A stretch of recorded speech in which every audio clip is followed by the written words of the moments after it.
संधि सभी को समझ में आ गई होगी। बिल्कुल सरल है। दो अक्षरों के परस्पर मेल से जो विकार उत्पन्न होता है उसे हम संधि कहते हैं और विच्छेद का अर्थ होता है अलग करना। Good morning all of you. कैसे हैं आप सभी? आई होप कि अच्छे होंगे। मेरी कक्षा में आप सभी का स्वागत है। पिछले क्लास में हमने कहा था कि संधि के 3 भेद होते हैं। कौन कौन? स्वर संधि, व्यंजन संधि और विसर्ग संधि। आज हम स्वर संधि के भेदों के बारे में जानेंगे। तो इसको जानने से पहले हम स्वर संधि के बारे में पहले जान लेते हैं कि स्वर संधि क्या है। बिल्कुल आसान है। दो स्वरों के मिलने से, ध्यान दीजिएगा, दो स्वरों के मिलने से जो विकार परिवर्तन या उत्पन्न होता है वह स्वर संधि कहलाता है। स्वर क्या है? मैंने पहले ही सबसे स्टार्टिंग की क्लास में हम जानते हैं, जो छोटे छोटे बच्चे LKG UKG में पढ़ते हैं, क्लास 1 में पढ़ते हैं, उसको भी स्वर और व्यंजन का पता चलता है। स्वर अ, आ, ई वगैरह जो भी हैं, और व्यंजन में क ख ग घ हैं। तो जैसे तो कहता है स्वर संधि। जैसे एक एग्जाम्पल को देख लेते हैं। जैसे भाव प्लस अर्थ इक्वल टू भावार्थ। तो इसमें क्या है?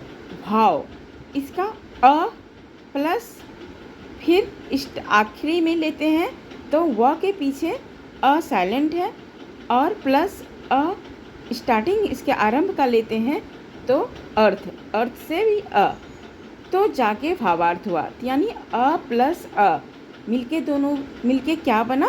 आ मिलता है ना। जैसे आप इंग्लिश में लिखते हैं तो अगर TAL तो उसको क्या पढ़ेंगे? टल। अगर वहीं आप लिखते हैं ताल तो क्या लिखते हैं? TAAL। तो डबल ए यानी A प्लस ए, तब ना आ की मात्रा आपको उच्चारण कर रहे हैं। ठीक उसी प्रकार अ प्लस अ यहाँ हिंदी में इक्वल टू आ हो जाएगा। इसे हम कहते हैं स्वर संधि। राइट। अब बारी आई स्वर संधि के कितने भेद होते हैं। तो स्वर संधि के 5 भेद होते हैं। कौन कौन? दीर्घ संधि, गुण संधि, वृद्धि संधि, यन संधि और आयादी संधि। दीर्घ संधि क्या है? दीर्घ का मतलब ही होता है बड़ी। अब आपको लगता होगा कई बार हम एग्ज़ाम में सारा क्वेश्चन आंसर अटैम्प्ट तो कर लेते हैं, लेकिन मात्राएं बहुत गलत होती है। कैसे पता चलेगा कि इसमें बड़ी होगी, इसमें छोटी ई होगी, छोटी ऊ होगा, बड़ी ऊ होगा? कंफ्यूज है ना, होती है ना। आज पता लग जाएगा कि जब हम दीर्घ संधि को पढ़ेंगे तो पता चल जाता है कि हमें किस में बड़ी ई की मात्रा लगेगी, किस में छोटी ई की मात्राएं लगेगी, किस में बड़ी यू की मात्रा लगेगी, किस में छोटी यू की मात्रा लगेगी। तो दीर्घ संधि, दीर्घ संधि किसे कहते हैं? किसी स्वर के ह्रस्व या दीर्घ रूप के बाद यदि उसी स्वर का ह्रस्व या दीर्घ रूप आए तो दोनों मिलकर दीर्घ हो जाता है। समझ में आ रही है? कह रहा किसी भी स्वर के ह्रस्व या दीर्घ रूप के बाद यदि उसी स्वर का ह्रस्व या दीर्घ रूप आ जाए तो दोनों मिलकर दीर्घ हो जाता है। अब आपको लगेगा हर्ष स्वर क्या है? हर्ष स्वर होता है शॉर्ट वॉवेल्स। इंग्लिश में पढ़ते होंगे शॉर्ट वॉवेल्स, अ, ई, उ तथा री। ये क्या हो गया? हर्ष स्वर। और दीर्घ में क्या आता है? आ, ई, उ, ए, ओ, औ। ये है हर्ष स्वर। जो होता है, होता क्या है? जिन स्वरों के उच्चारण में कम समय लगता है, यहाँ आप बहुत ध्यान से सुनिएगा और ध्यान से अगर बातों पर अमल करते हैं ना तो आपको कभी भी मात्राएं गलत नहीं होगी। जिन स्वरों के उच्चारण में कम समय लगता है उन्हें हम हर्ष स्वर कहते हैं। ये हैं 4। मैंने पहले बताया अ, ई, उ तथा री। इन 4 शब्द जो हैं ये शॉर्ट वॉवेल्स हैं, इसमें बहुत बोलते समय, लिखते समय बहुत कम समय लगता है। लेकिन वहीं दीर्घ स्वर में, जैसे दीर्घ स्वर क्या हो गया, लॉन्ग वॉवेल, तो दीर्घ स्वर में क्या होता है, जिन्हें बोलने में हर्ष स्वर से दुगुना समय लगता है। यानी सोचिए, जो जहाँ कम समय लग रहा है वहाँ हमको 2 गुना टाइम लग रहा है बोलने में। ये मिलकर दोनों जो है बहुत दुगुना समय लगता है बोलने में, उसमें जो है हमें क्या होती है, बड़ी ई की मात्राएं लगती है। क्लियर है? तो ये कुल मिलाकर टोटल 7 हैं। कौन कौन? आ, ई, उ, ए, ओ तथा औ। इन 7 में बड़ी ई की मात्राएं लगती है और बाकी में छोटी ई। समझ में आ गई? अब आपको कहीं गलती नहीं करेंगे कि कहाँ छोटी ई लगेगी, कहाँ बड़ी ई लगेगी, कहाँ बड़ी ऊ लगेगी, कहाँ छोटी ऊ लगेगी। जहाँ कम समय लगता है वहाँ छोटी ई की मात्रा, जहाँ दुगुना बोलने में, लिखने में टाइम लगता है वहाँ बड़ी ई की मात्रा का उपयोग करेंगे, इस्तेमाल करेंगे। चलिए अब दीर्घ संधि के उदाहरण को देख लेते हैं। जैसे मैंने बोला भाव प्लस अर्थ इक्वल टू भावार्थ, यानी अ प्लस अ इक्वल टू आ। दूसरा एग्जाम्पल ले लेते हैं, धर्म प्लस अर्थ धर्मार्थ। तो धर्म लास्ट में क्या आया, म के लास्ट में अ, प्लस यहाँ क्या है, अर्थ, अ प्लस आ इक्वल टू आ, राइट। तो धर्म प्लस अर्थ धर्मार्थ, ऐसे शब्दों में दीर्घ लगता है। क्लियर है? राम प्लस अवतार इक्वल टू रामा अवतार।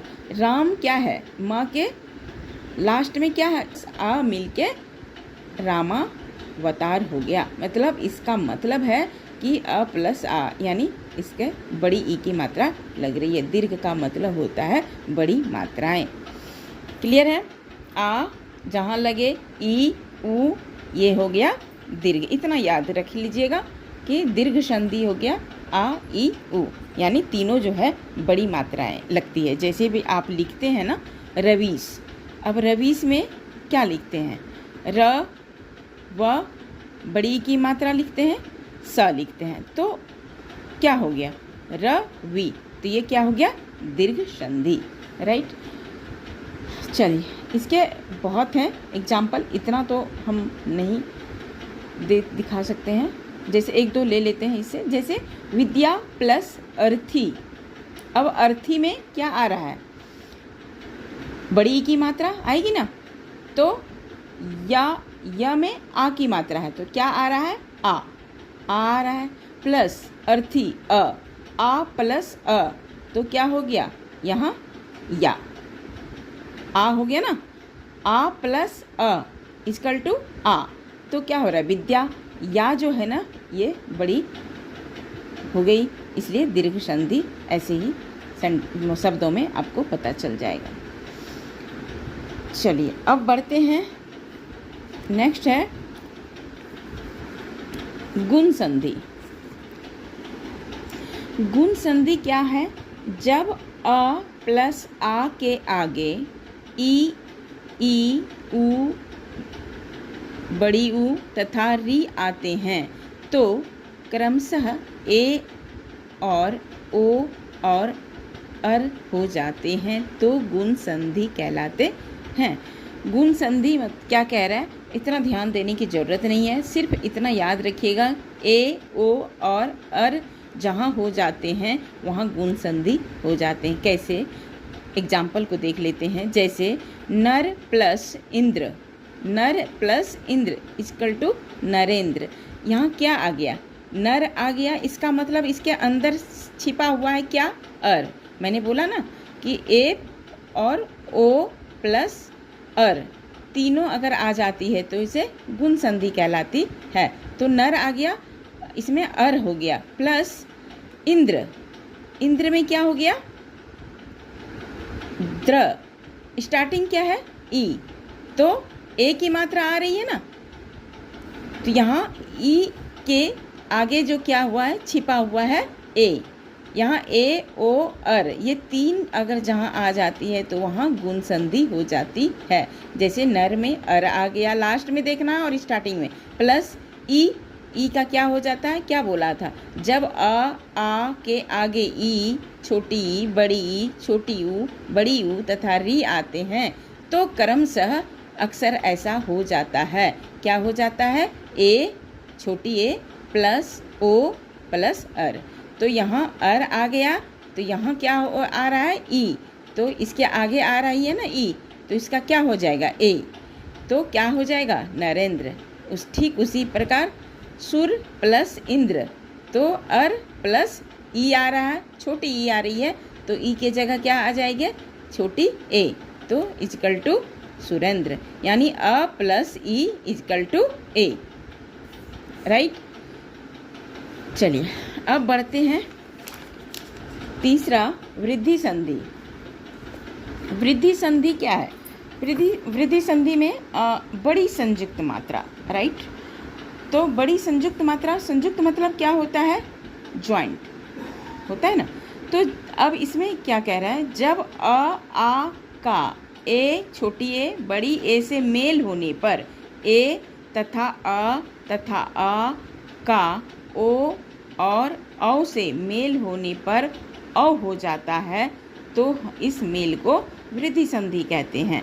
तो कितने को इसने मेल किया, आपने देखा, ए प्लस बड़ी ओ, छोटी ए, फिर बड़ी ए, ओ, छोटी ओ और बड़ी ओ, दोनों को कहीं पर भी आ जाए तो ये हमारा वृद्धि संधि होती है। यानी इन चीज़ों को मेल कराता है, किसको, अ प्लस ए इजकल टू ए, यानी छोटी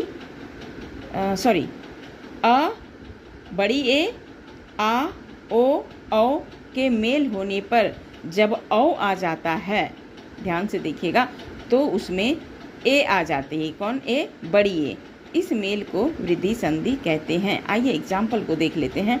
जैसे ए का एक प्लस एक क्या हो जाएगी, एक कैक।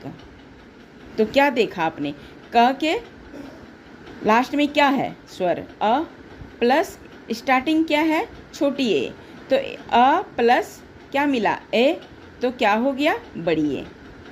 समझ में आ गया। इसी तरह मत प्लस ऐक्य संयुक्त है, आधा संयुक्त किसे कहते हैं, जॉइंट है, तो आधा क और य दोनों जॉइंट है। तो मत क्या है, त के लास्ट में क्या है, अ स्वर है, प्लस ए आ रहा है स्टार्टिंग में, बड़ी ए, तो अ प्लस ए, तो क्या हो जाएगा, ए, मतैक्य इक्वल टू मतैक्य। इसी तरह ऐसे ही शब्दों को वृद्धि संधि कहते हैं। इसका मतलब शॉर्ट फॉर्म में हम बता रहे हैं कि जिसमें ए, औ, छोटी ए, बड़ी ए, छोटी ओ और बड़ी औ कहीं पर भी मिलके ए, औ की मात्रा हो जाए तो वृद्धि संधि कहलाती है। इतना ध्यान रखिएगा, याद रखिएगा, बना लीजिएगा। जैसे तथा प्लस एव, ये इम्पोर्टेंट हमेशा आता है, तथा प्लस एव, इसीलिए मैं ले रही हूँ इस उदाहरण को। तथा में क्या आ गया, आ, लाथा प्लस एव इक्वल टू तथैव, बड़ी ए में हो जाएगा तथैव। इसी तरह आपको बनाना है। चलिए नेक्स्ट बढ़ते हैं, फोर्थ, यन संधि। यन क्या है, यन का अर्थ होता है आधा वर्ण, जैसे वर्ण पढ़ते हैं ना, आधा वर्ण के बाद य और व आ रहा है, क्या आ रहा है, य और व। तो पढ़ते हैं, इसकी परिभाषा को देख लेते हैं। जब ई, छोटी ई, बड़ी ई, छोटी यू, बड़ी ऊ तथा री के बाद यदि कोई अन्य स्वर आ जाए, यानी इतनी से जो है इसके बाद कोई भी स्वर आ जाए तो छोटी ई, बड़ी ई का क्या हो जाता है, य, ऊ, छोटी ऊ, बड़ी ऊ का व और री का र हो जाता है। यानी इसमें आपको देखना है कि आधा वर्ण है, पूरा कंप्लीट नहीं है। इसके अंतर्गत कोई भी स्वर अगर आ जाता है तो उसमें य, व और री के जगह र का प्रयोग हो जाता है। तो हम इसको बोलने में उच्चारण करते हैं और साथ साथ में जब हम लिखते हैं ना तो हमको ये आधा शब्द मिलता है, लेकिन हम बोलते हैं पूरा, लिखते हैं पूरा, लेकिन ये हमारा य, व के री के जगह र हो जाता है। इसे हम यन संधि कहते हैं। जैसे एक एग्जाम्पल को ले लेते हैं। जैसे यदि प्लस अपि, आप देख पा रहे हैं यदि, इसमें छोटी ई आ रही है। यदि में क्या होती है? छोटी ई, छोटी ई आ रही है। प्लस अपि में क्या आ रही है? इसमें तो साफ दिख रहा है तो क्या आ गया? ई प्लस इजकल टू यद्यपि। अब यहाँ होना चाहिए यद्यपि, होना चाहिए अद्यपि, लेकिन यहाँ क्या कह रहा है? आधा आ रही है तो य द य पी, य को साइलेंट किया है। अब मैंने यही तो बोला था कि य और व और री के जगह र आ जाती है। यहाँ अपी ना आके यपी आया तो इसका ई प्लस अ के जगह ये आ रहा है य, यानी यदि प्लस अपी इजकल टू यद्यपि। आई बात समझ में? चलिए दूसरा एग्जाम्पल को देख लेते हैं। अति प्लस अधिक, अति आ रही है ई, छोटी ई आ रही है, प्लस अधिक तो इसका आधा आ रहा है, आधा आना है ना, तो यहाँ क्या हो जाएगा?